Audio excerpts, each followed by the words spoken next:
Hello everybody, my name is Sampo. If you're wondering why there's a Miraculous review on Wednesday and not on Monday, which is 2 days ago by the time of this recording, there was something for a game that I was doing on the channel, which is Honkai Star Rail and the big crossover. It ended 2 days ago, which is Monday, and if I actually, postpone the two videos more further for just like filler, it would make no sense because of the message of the final part, but I did it anyway. Hopefully you guys enjoyed that if you guys watched it. If not, that's fine, because right now let's get into the episode. And oh god, what was Disney doing here? Honestly, I have mixed feelings on this episode. So we start basically with Adrian and then this new girl that we saw in the end of episode 1 basically jogging. And the thing is that because of but here's the thing, there's an explanation on to why we saw this and why this was not episode 2. Because according to Marinette, and I have another screenshot here, just have a wider view. Basically, Marinette has been spying on these two, and they've been doing this for a couple of days. This, in a way, makes sense into the timeline, which is a good excuse at the very least. I do wish that episode 3 was episode 2 because it would transition pretty well from the very end of that first episode to this one, basically. But it does make sense that this would be multiple times. The new girl's name is Sublime. Aya is worried that Marinette basically is jealous of this girl because Adrian's been with her for a while at this point. And of course, at this point, I was pretty worried that we might have another Kagami situation where Marinette is jealous that Adrian's with another girl, but actually, no. And thank God for that, because if we had to suffer through another one, we're just backtracking, and it would be much worse for Marinette's name here, because if she was jealous with this girl with Adrian, everybody would riot and all that stuff, of course. But no, the reason why she was spying on them is specifically on the new girl, Sublime. She's basically the newest girl in their school, and she's technically the mirror version, like just the exact copy of Adrian, basically the perfect child to say the least. But they actually make her pretty interesting, as her flaw is basically being a paraplegic. She is disabled. Her disability is basically she has no use of her legs, so she uses prosthetics, and she is a running athlete, which is pretty awesome to say the least. However, throughout this whole episode, we don't really get much more about her. Mostly been exposition from Marinette, which is fine to say the least because she is, for the most part, a side character. But yeah.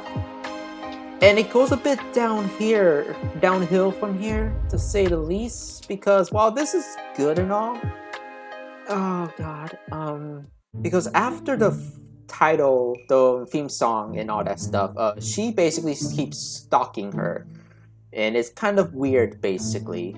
And she's been following her through the school the entire time, trying to actually help her. She saw her in the locker room, but then she heard that she was basically helping little birds on top of her locker. It's kind of cute, honestly, and actually flesh out a bit more of her character, as she is also caring. In a way, again, she is like a copy of Adrian, and I could actually see why. I think maybe Disney, of all people, took a reference of Adrian's sister in a way and just kind of made her into a different character, just being an outsider, but now friends with Adrian because, they ran together. And this girl is actually pretty new because, according to Marinette, she was basically from a different place in France, but she came over here to basically find a sponsor, to say the least. She's a really good athlete in the paraplegic section of the Olympics, apparently. Of course, Marinette, this shot, she ran into a pole, and she's still stalking and watching her eat sushi. She noticed that there's no chopsticks. Marinette ran to go to get chopsticks because she knows where they are, but she uses her two hair needle things. I forgot what they're called, but she uses them as chopsticks. Don't worry, she cleans them. She's not dirty. But we do actually see her full length of hair, which looks like this is just a very elegant shot. And I'm gonna be honest, I mean, this looks good, but her hair being fully down now makes me realize that I feel like they took the inspiration of a certain fan-made OC, which is technically a gender bent to just be Adrian's sister. I saw it before, and if you're a Miraculous fan, you should seen a few things about this. I'm not gonna show a picture here because I don't know if I'm gonna get something bad here or just get flagged. And I don't know the original artist as well, so I'm not gonna risk it. But yeah, I do think she's pretty here. And the more I look at it, just looks like Maria.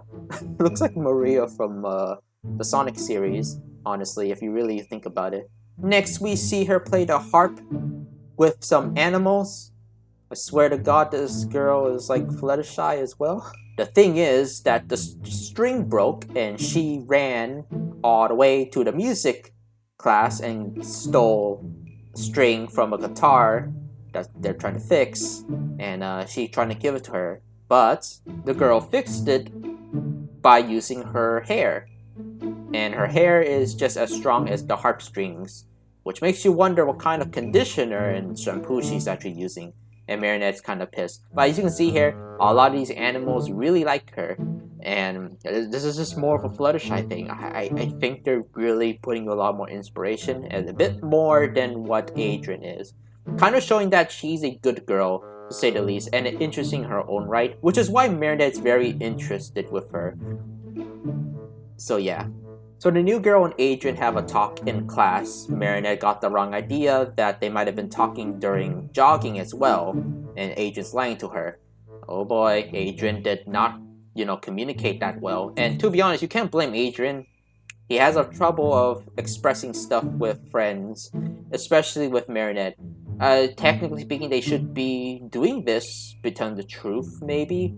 But then again, Marinette never actually explained more, and Adrian doesn't have the social skills to actually, talk it out completely in detail. But, it was just a normal thing like friends do. He thinks that, because they're in the same class, they'd be fine, But Marinette technically got the wrong way, because Marinette's Marinette, she kind of overreacts.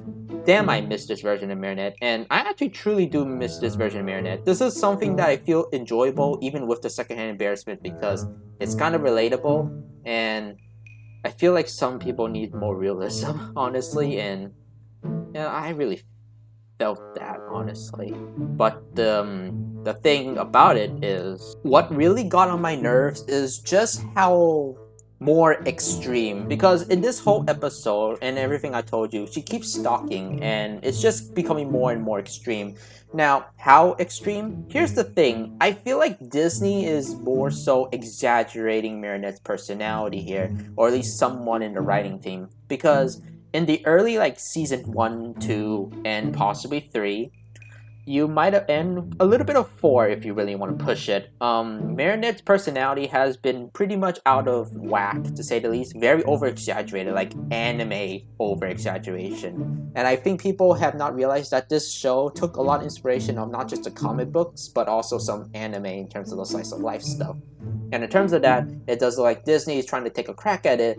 And while their writing is technically good, I think this episode and their direction with Marinette in this episode specifically has exaggerated her main quirk of being a stalker of sorts in the anime trope specifically. Yeah, they kind of cranked up to 5 times more than it should be, and it's just really hard to look at. And it's like levels of season 1 or 4, depending on that one episode. I don't remember on the top of my head, but it's just hard to watch. I don't know who in the right mind at Disney thought that was a good idea. And the reason why I'm saying Disney and not Miraculous writers is because the team that's doing Miraculous right now has more influenced by Disney, and it's Disney writers and animators that are doing the show now, with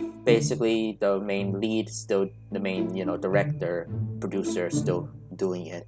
Which well, you might say for what you want. I feel like Disney did a good job in episode 2, did a pretty decent average job, above average job in episode 2. well, yeah, I think 1 was very good and 2 was decently. This one was pretty hard to watch, but don't worry, we got until like later down the line, we got something good. We do get to meet the girl's parents, and and this is where like the similarities to another character comes in, because here's the thing, the guy, this is basically her parents, the mother on the left and the father on the right. The father is actually an ex-husband, and the reason why, well, here's the thing, if in My Hero, if Bakugo's parents ever actually went into a more realistic sense, it would be most likely that Bakugo's mom would divorce her own husband, because these two are almost exactly the same as those two parents, and I'm actually willing to believe that Sublime is just Bakugo's mirror, like obviously, like their personalities are so opposite that I think it's just like a what if Bakugo was just a girl and was just super good at everything and nice and people like her, instead of the other way around. I mean, technically Bakugo had people like him, but it was more for force and not actually by, you know, actual good personality. But you know, the mother was super aggressive on stuff, and the father is more laid back on stuff, just like Bakugo's actual parents. I don't know. I think it's just I think it's just because of the recent My Hero stuff that's been going around on social media that I think that's what I got it from now, honestly. Yeah, and the reason why they're there in the stadium is to get her daughter a sponsor for, I guess, the Olympics, but it's Bob. Bob, yeah. I mean, okay, here's the thing. He's not bad as his previous outings, but he is still pretty bad. But at least it's more comedic than just political stuff.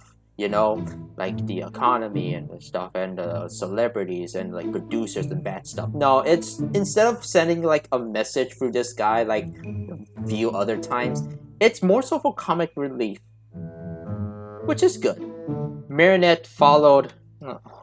Do I really have to say this? Okay, Marinette followed her into the locker room because she thought she needs help because she was took a little too long in the room. And the reason why is because I have a screenshot here. Because in the room, originally I cannot find the part where Sublime was changing her legs. Because Sublime has 2 different legs. One for everyday walking and the other one is for running performance, right? For sports. Marinette thought that she just got disintegrated by an akumatized villain. She thinks of the worst, basically. And yeah. She was really, like, it's not jealousy at this point. She's just really worried about her, which is good, but not worried because, you know, because she wants to be her friend. She technically knows that this girl could take care of herself, but she just really wants to help her. And the only way how she could get her to be her friend is by helping her with something. It's technically how Marinette does make friends. She helps somebody and they talk a little bit and then, you know, all that stuff. Basically, one good deed and then see how it goes. But Marinette has a hard time because this girl is technically too perfect and she cannot find something. So she's trying to make something up, and yeah, you get the point where we're going through this. I mean, oh my god. So Sublime basically has a panic attack in the bathrooms, and it's for good reason, because throughout the rest of her career, she has no sponsor. Nobody really took up to her because nobody really respects her or her family, and the mother's trying to do her very best onto doing everything, but because of how like she feels like a failure, it kind of reminds her of her being like her father in a way. Now this is what I'm interpreting because of the context clues later in this episode. But she stares herself in the mirror and actually does a pep talk, telling that her fear cannot stop her. She will succeed, she'll push on forward, keep moving forward, and all that stuff. But in a very aggressive way. And the reason why, this is how her mother tell her to treat herself, basically. You can calm down first, but you could actually like tell your fear to just suppress it and tell it that you cannot stop it. Well, that's a good lesson. Suppressing your fear is not really good, and it is only a temporary thing. You could use it to push against forward, like that Actually, to be honest, this lesson is like very Cars 3 like. Do you think Disney's running out of ideas? However, Marinette was hiding in the other stall and she fought the opposite way. She doesn't know how Sublime actually really felt, so what she got out of it is basically her context clues, because she was not able to talk to Sublime. She thought that Sublime knows that she was there the entire time because of context clues and the context clues of what we got, and we understand the misinterpretation, but then it goes a little out of hand. Marinette thought that she was talking to her, and then like, you know, telling that she Sublime, when she finds her, she'll beat her up, and because, you know, she was just stalking a lot. And then has some mixed messages on other stuff like, you won't stop me, I'll get to my goal no matter what. And she thought that you know what she thought. She thought that Adrian likes her. She likes Sublime likes Adrian, and now she is a little weird, and like while she is like that, she wants to say that she's sorry for actually feeling this way or stuff like that, or just want to talk to her. But no, apparently her panic and anxiety. Yeah. Now this is Marinette, and I understand why she's going through this. The only reason why I don't like it is because she's been over this already. Does Disney not do their homework? Oh my god. Okay, you know, that it's okay. We're going to a better place after this. Okay, maybe not a better place, but I mean, this is pretty funny. She basically spilled a lot of water with soapy water and stuff, and she's like, okay, I'll pretend to be a akumatized villain and scare her, right? And then maybe she'll talk me down, and then we can be friends. Unfortunately, Sublime just walks away because she knows it's just Marinette. Now, Sublime was very calm about this, because Adrian told her that she gets like this sometimes. And you'll know the reason why later. I'll talk about it later. Why Adrian said something like that. But now Marinette's plan is to transform into Ladybug so she can stop herself. Wink wink, kind of. And yeah, just so like, yeah, Ladybug's safe, and then when Marinette is safe, then she can talk to Sublime, and then they can talk over all that stuff, you know. Tiki, this whole episode, Tiki, I feel sorry for you. But you gotta take one for the team, I guess. Yeah, so Tiki this whole episode was trying to stop her doing this. Yeah. From this angle, don't worry. They'll wonder what they're both looking up at is her mother, like, you know, Sublime's mother or his ex-wife. Yeah, the reason why is that the father is trying to comfort her with basically soft words, soft kind words, and it's okay. Like, everything's okay. You know, you don't need to panic and stuff. And while the mother says that's correct, but then she becomes like, you go for the aggressive method, not the soft method, you know? And, you know, she listens to her mother because it makes sense in terms of what she's doing right now. She's trying to run for the sponsor as a demo. And she starts running, but bubbles start to pop out.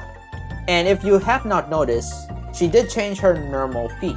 And now, since she stepped on soapy water with her prosthetics, bubbles appear, and something might happen. Although, I think what happened is not what I expecting. I expect her to slip, but her prosthetics broke. No, she did not trip. Her prosthetics broke. Technically, now here's the whole thing. I'll talk about it later at the end of the video. Yeah, at the end of this review, I'll talk about it later. But at this point, yeah, listen, if your prosthetics break because of soapy water, I mean, I'm no expert, but I feel like the athletic prosthetics for runners, paraplegic athletes, I feel like they're made of metal, not maybe brittle plastic, I guess. It's hard to tell, and I'm not an expert, but my common sense, my personal common sense tells me that I think if your prosthetics is brittle because you stepped on soapy water and not actually drenched in it,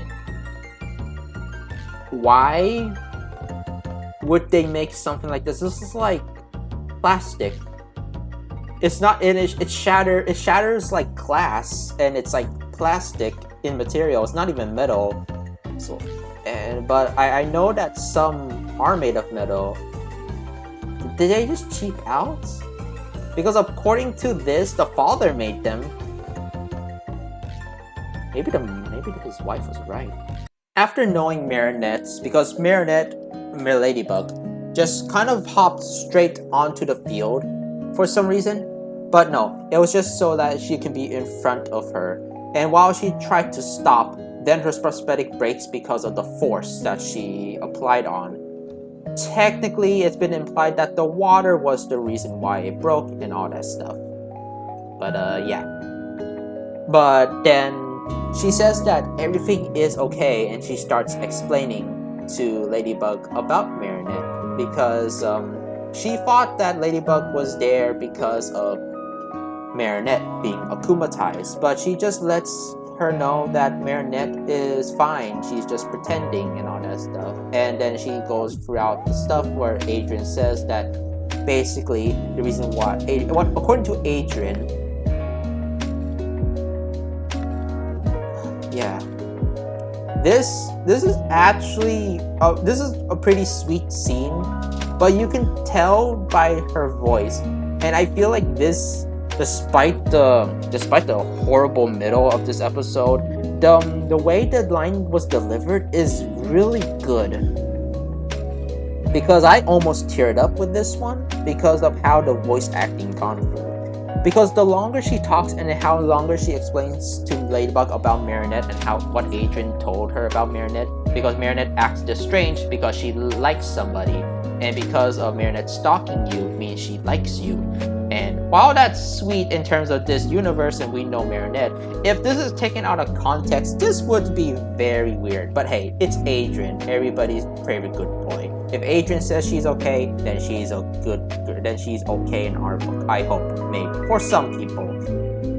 Almost some people. But again, with the line delivery, the more she talks, the more you feel in her voice a bit of more sadness, anxiety, and just defeat. You can really just hear in her voice, and it gradually builds up. It's not like a burst of emotions, it's just a gradual incline. Now you think that she will get akumatized, but no, she doesn't. Somebody else does, but we'll get to Ladybug's reaction here. Yeah, Ladybug, yeah, she realized that this is entirely her fault. Just as Marinette, this is entirely her fault. Like 100% her fault. Nah, I'm just kidding. It's about 80% her fault. Because if she just talked to her, about 50% of this would never happen, yeah, right? Because here's the thing, does all this stalking, if she just came out and just talked, because Marinette has a problem with actually confronting her own feelings with something else that, with other people. She is a teenager after all, but then again, she's mature enough. Maybe mature as for a superhero, but as an actual teen, not so much. It's a bit more realistic that way. You can be mature in one thing, but in some cases, you don't have much experience. And to be honest, Marinette's old method of just helping people and then it becomes friends like that is her main way. So having a girl who's just almost prepared for anything, kind of hard for her. So she kind of spirals down and all that stuff. But then she realized that her inexperience is technically her fault. Now, I'm not saying that that's the message here, but it is one way to see it. And Marinette does know her flaws and all that stuff, which is a breath of fresh air because Marinette usually kind of forgets about these things. Now, for the most of the other part times in the series, I would say that Marinette does know, but sometimes she doesn't go over it so much. Because here's the thing, it's sometimes Marinette's fault, but I know that at least 90% of the time, it's not Marinette's fault. It's always been somebody else. But this is technically the only time where the majority of the blame is for herself. Now, specific for this episode, because we do know down the line that her parents are at fault here, specifically the mother and the sponsor, and of course maybe the father for the prosthetic legs, but that's beside the point. It's Marinette's fault, right? So yeah, the mother gets kumatized, and yeah, and she becomes the prestiginator, the something. Basically, she becomes a kumatized villain, prestige something, and I'm gonna say it's a simple design, but I love it. I truly do. So her specific power is that every time when she throws a golden bullet, basically, or in this case, a golden puck, which is basically the gold medal that she's holding, basically. When that projectile hits somebody, it forces the person to become their best selves. And sometimes that does mean their best selves in her vision, but in her vision, that's only influencing like 10% of it, because that's like what she hopes their personality would be. The other 90% is just basically the people themselves following the command in a sort of way, but in still having their original personality. They still have control over themselves, but their personality basically is being removed by their own morality in a sort of way.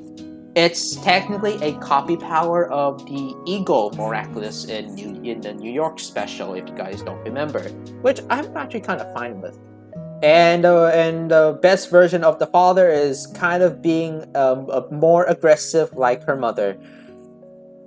Yeah, I don't think that's exactly the best self. It's more like her. And this is why I say it's the 10% that's being influenced here. So now, after fixing some of that family stuff and of course the staff stuff, she's gonna go after Bob, the producer, and become the best version of the producer.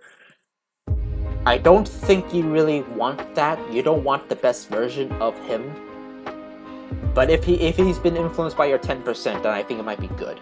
After Ladybug confronts her for another time, she's trying to basically get Ladybug to apologize to Prestige. And of course, she just says everything here, but it's more or less now. Because here's the thing, when she saw Marinette, it's less of her talking about her daughter, and then you can hear the new Hawkmoth influence in her next speech pattern, which is just basically, is this how superheroes supposed to be? You know, just letting scum like him get away with. And to be honest, personally, it's true. But Ladybug knows that it's her duty as a hero. She has to protect everyone. And here's the thing, technically speaking, Marinette has been doing this superhero business for a while now. But she is now in a weakened mindset here because of her actions with Prestige and with the talk of her being a hero, letting some of these scumbags go or just protecting them because it's her duty. She feels guilty that she could just change and it could be better. And throughout the years, you can see that in her face. She's reflecting on not just the now, but in the past. She's reflecting on basically all the stuff that she did wrong. This is technically the episode, while it's not exactly well written to have this type of revelation.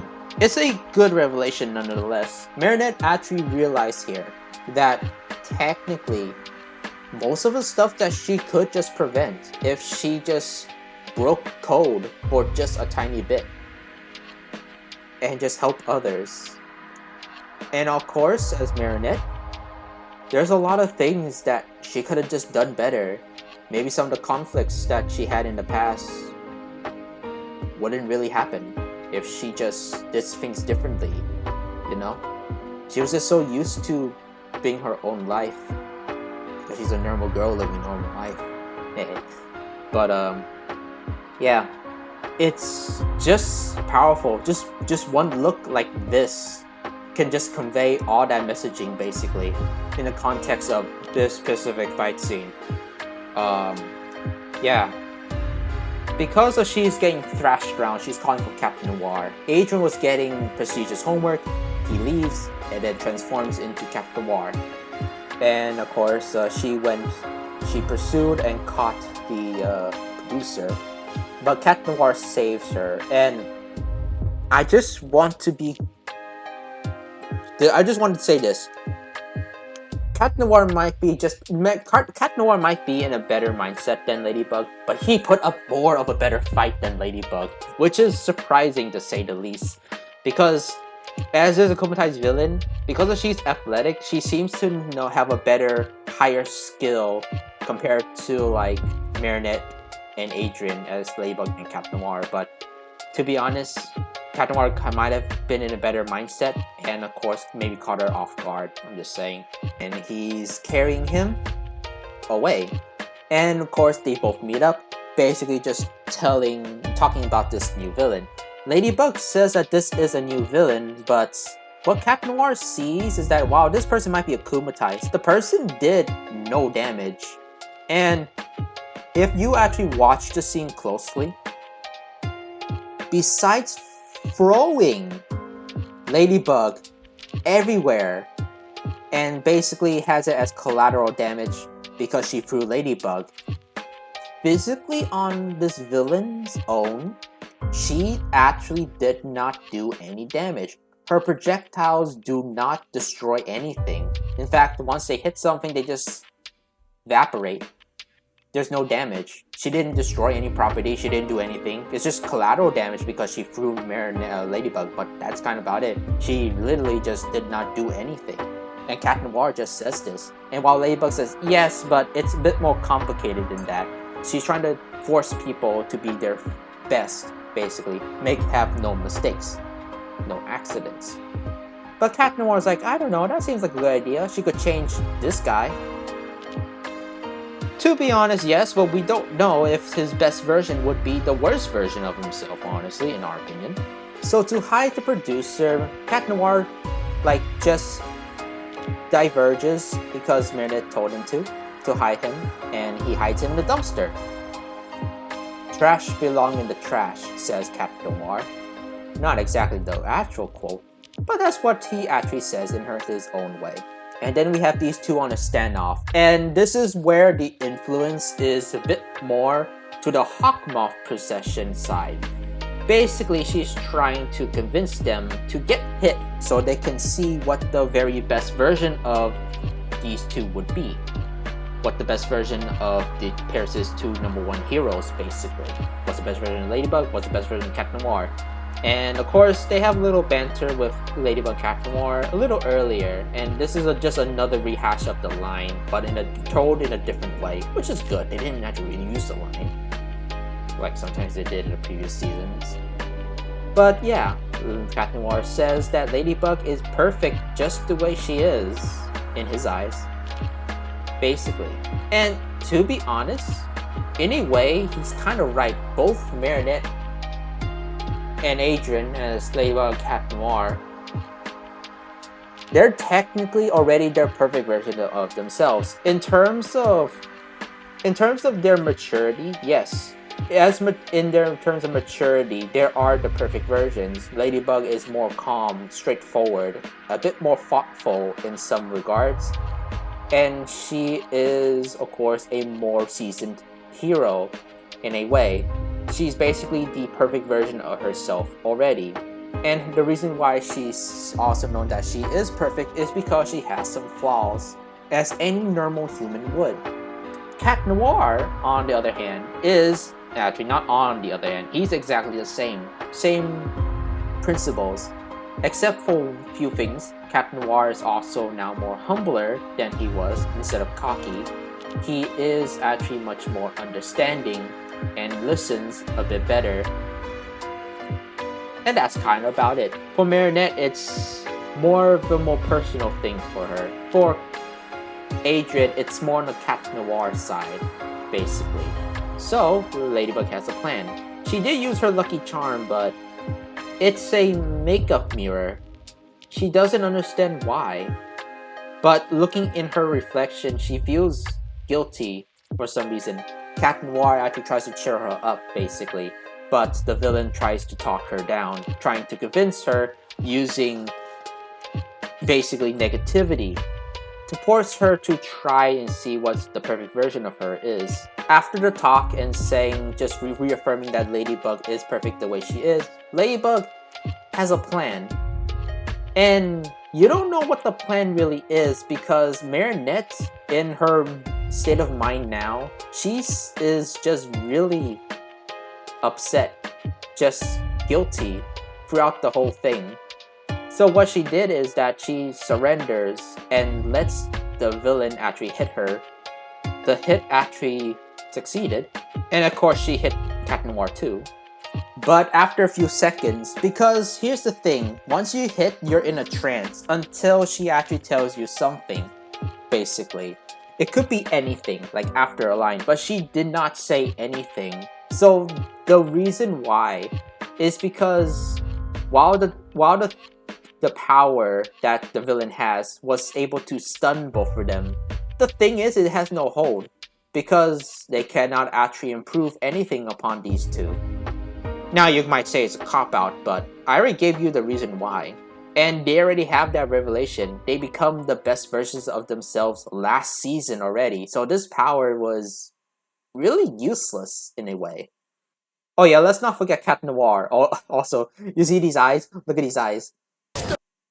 Yeah, there we go, okay. Of course, something weird happened. So, the thing is, there's a new power that this new Hawkmoth can do. And shoots these white butterflies called anti-Akumas. These anti-Akumas basically have the ability, if they touch you, they can negate any power.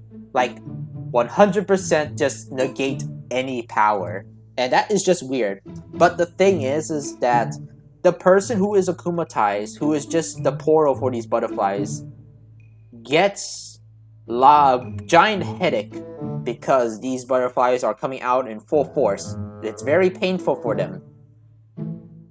It's not too painful like Hawkmoth's like mind-crushing abilities, like the OG Hawkmoth's mind-crushing abilities, but it's more of a nuisance than a natural torture. Oh, also, we have Walmart's Chat Blanco. We got White Cat again.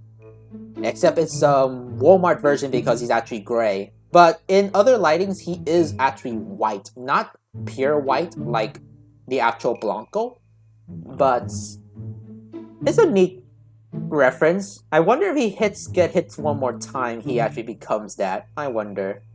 Of course, Ladybug got the medal and then turned the Akuma back into a butterfly. But okay, see what I mean here? Look at that. This is just Chat Blanco. But here's the thing. Cat Noir did say that you didn't even need to use your lucky charm. You can just, you know, say MiraculousLadybug, everything will be back to normal. But Ladybug says that the villain did no damage. And the thing is that she didn't really need to use the lucky charm at all. The revelation that she actually had wasn't from her lucky charm, it was from Cat Noir. So she looks at the little thing again, and she came to a realization that the villain of this episode, right? This villain of the episode, the one that's making a lot of trouble, was not the villain. It was she. She, in a way, in this whole episode, was the villain. In a sort of way, yes. Because, as I said before, about 70 to 80% of the episode and the reason why it all happened is technically Marinette's fault. And of course, that would mean Ladybug's. So she realized her own mistake. And she comes back, before she actually fixed everything, she comes back to the track. Look at that. Look at that. Cat Noir using his bow staff as a propeller. Man, I wish Donatello can actually do that. She said, wait, wrong screenshot. She says she basically goes to Prestige And okay, so here's the thing. Her apology is basically about 40 seconds long, which is a pretty long apology in a show, right? Because we are crunching for time. But I'll just say that in the end, she did say she's sorry for everything that she's done. Let's move on. And then the miraculous ladybugs fixed the father and of course her prosthetic legs. And my god, when the ladybugs fixed her legs, she just shot up standing. That must be a shock because of just sudden movement. Because there's no gradual like, oh, the ladybugs help support the person up. No, she just sprung up like a spring. That is very dangerous. There's a joke I want to say, but I don't think I would say it. So, of course, we continue. She actually ran for the sponsor, and naturally, it was very good. She actually set a new record for herself. This guy finally wants a sponsor, but, yeah, he just wants the percent of the cut, and actually, all this whole time, he just wants to sell shoes. The family say no, they wanted respect, and he says, I ain't giving you respect, I just want money. That's kind of literally what he said. We go back to the locker room, and Marinette and Prestige actually saw each other, and they actually have a little talk. Prestige basically has finally a chance to talk to Marinette. When Marinette just tells her that she is sorry for everything and all that stuff, Prestige doesn't really seem to mind because, as I said before, Adrian already says what to expect about Marinette, and she's really, really understanding. And to be honest, that's fine. But a guy like Adrian, if you trust Adrian, you would just trust what he says, especially about Marinette, right? But yeah. And Prestige, in a way, wants to talk to her too, but Marinette was always sometimes just a tiny bit quote-unquote awkward in terms of trying to talk to, you know? Marinette always seems to be pretty shy around stuff, and while being Adrian's boyfriend and all that, yeah. Marinette does not say about oh, you like Adrian and stuff like that, no. Because once Prestige talks to her, and she already found out about the thing once she actually accidentally stopped her forcefully as Ladybug in an accidental sense. But they talked it out, and now they're friends. Of course, she pulled a leg joke. Marinette feels a little awkward, but she's like, don't worry, it's okay. You can laugh. I don't mind. That's nice. Oh yeah, they found a new sponsor. After the credits, they found a new sponsor, which is Kagami's mother. And, yeah, I think that was a bad idea. Overall, that's kind of about it for the episode. Honestly, I'm gonna say this. I didn't say anything about the animations because, as I said before, episodes 1 and 2 are consistent in terms of how good the animation is.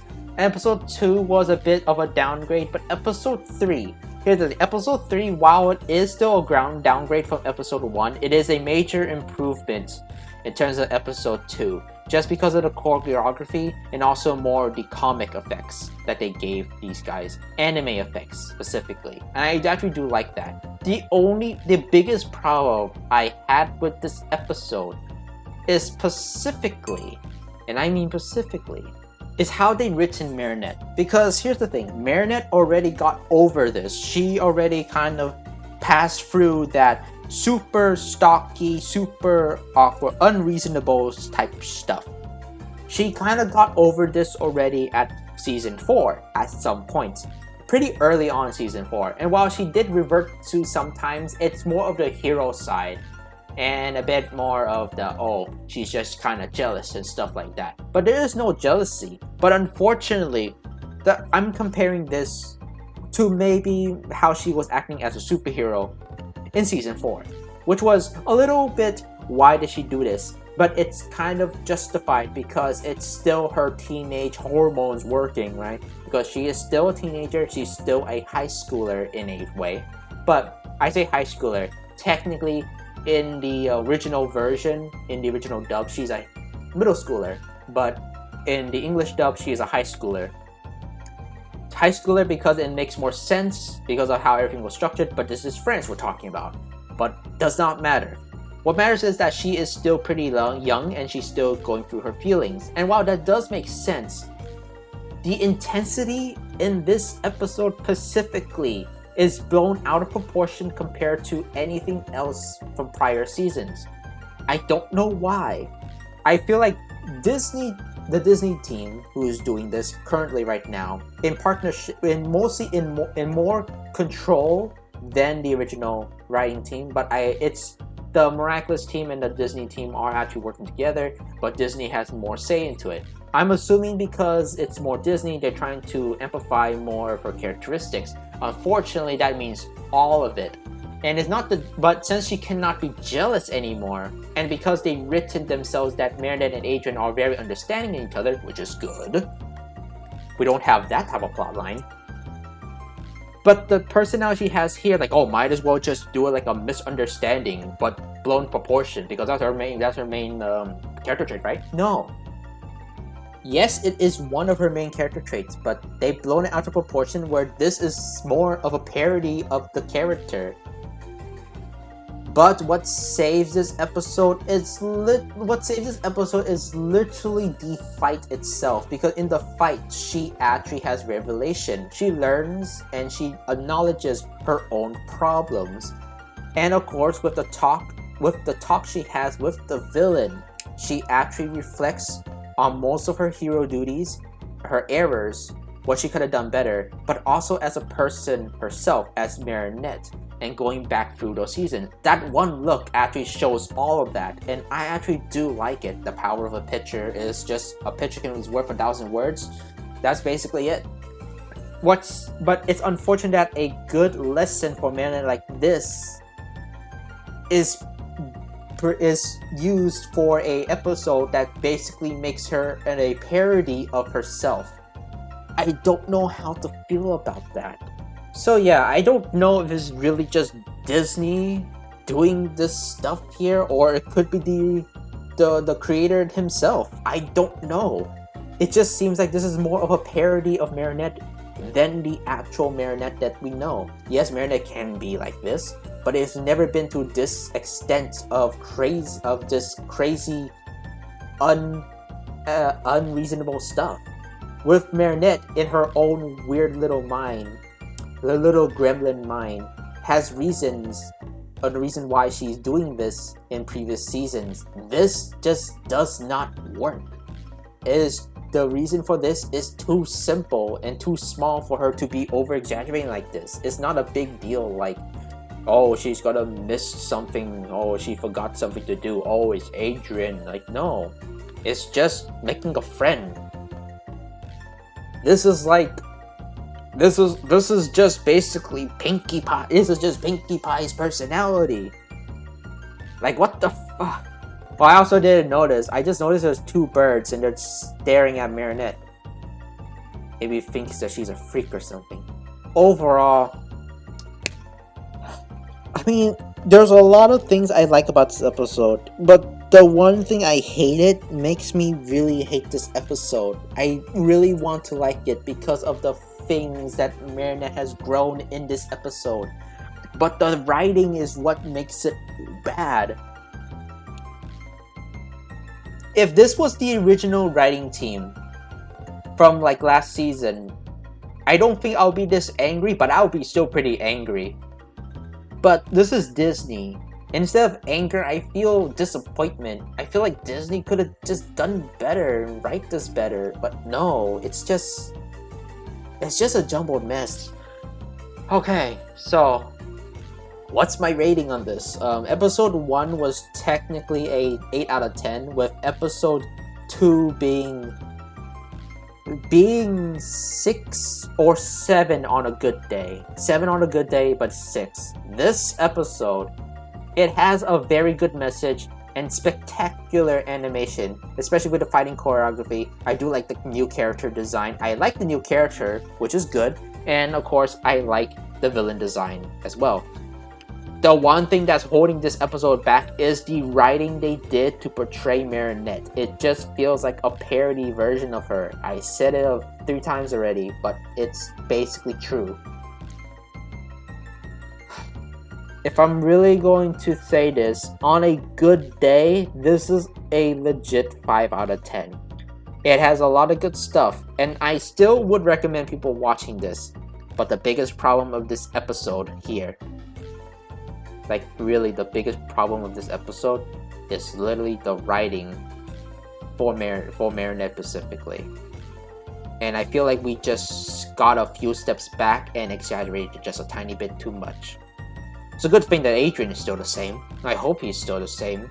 But yeah, I think it's more the disservice to Marinette.